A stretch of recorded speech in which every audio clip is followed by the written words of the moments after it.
Repairing the House of Christ.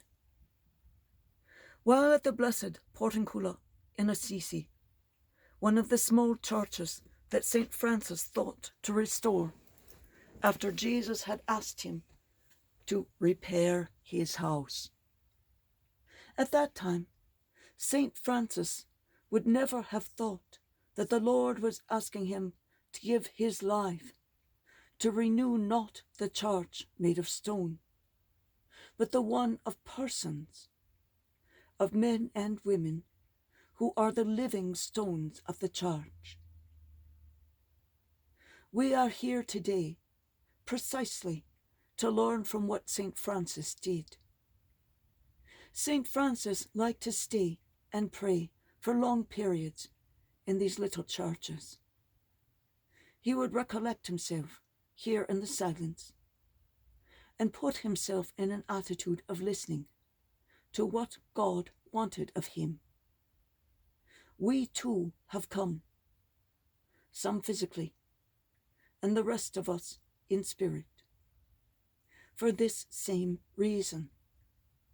We want to ask the Lord to hear our cry and to come to our aid. Let us not forget the first marginalization of the poor, which is to suffer of the spiritual marginalization. For example, many people, and many young people, find a bit of time to help the poor and to bring them food and hot beverages. This is very good, and I thank God for the generosity of time and self for these people. But I especially rejoice when I hear these volunteers stopping to speak with those whom they are serving, and even to pray with them.